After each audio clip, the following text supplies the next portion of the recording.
I have lots of stories actually about people at just the right moment stepping into my life and doing something for me that I so desperately needed. And one of those is one of my the experience an experience I hardly share except when I'm feeling especially courageous and vulnerable. And it was back in 2013 when I was pregnant with my third child, and um, it was about the middle of the pregnancy, and I was soon going to find out if my baby was a boy or a girl. And one night, the week before we were going to go in and find out the gender of our baby, something I was experiencing some weird um, symptoms with my uterus. It just didn't, something just didn't feel right. Um, and I was having some other symptoms that were telling me that maybe things were not normal. And so I started panicking, started worrying what was going on. And it was 4 o'clock in the morning, and who do I call? Well, I have a sister, and she was um, pregnant the same as I was. She was due close to the same time I was. And I was like, I don't know if she's gonna answer the phone at 4 a.m., but I called her anyway. She did answer the phone, and I asked her if she could come over and be there at my house with my two little girls while I went to the hospital. And she was willing to do that. So, um, she was there at my house with my girls when my husband and I found out we were losing our baby boy. Still, after 12 years, I still, it's still a hard experience. And my sister was there for me. And I don't know if I thanked her enough for being there for me, but it meant the absolute world to me.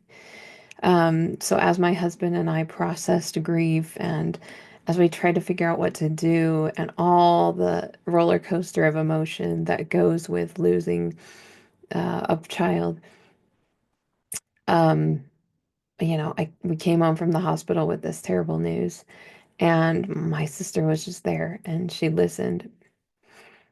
She got teary-eyed with me, and it was just such a sacred moment.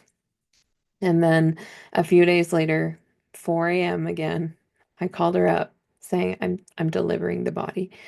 And she came over again.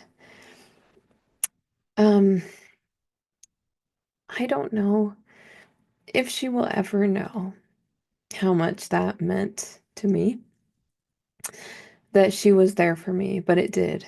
Two 4 a.m. phone calls, um, sad news after sad news, and she just hung in there with me. And I'll never forget it. It was a profound experience for me. And in the moment, I don't know how many times I said thank you because, frankly, I was processing my own grief and my own emotions. But I'd like to think I said thank you to her.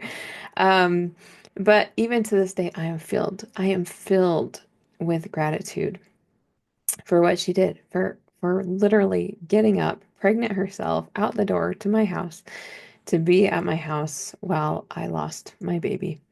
And so, anyway, I just say that because sometimes we do a really good job saying thank you for something, especially when we expect it or we just are filled with gratitude. But there are other times when we might do something for somebody else and they don't say thank you. And we did it out of the goodness of our heart.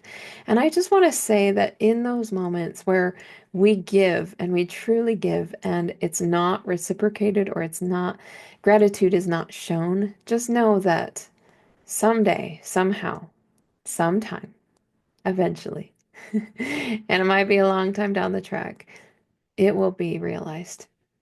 And I know that there is a God in heaven who appreciates it, if nothing else. Jesus said, inasmuch as you have done it unto one of the least of these, you have done it to me. And I believe that's true. So keep being amazing. Keep serving those around you, even if they don't say thank you.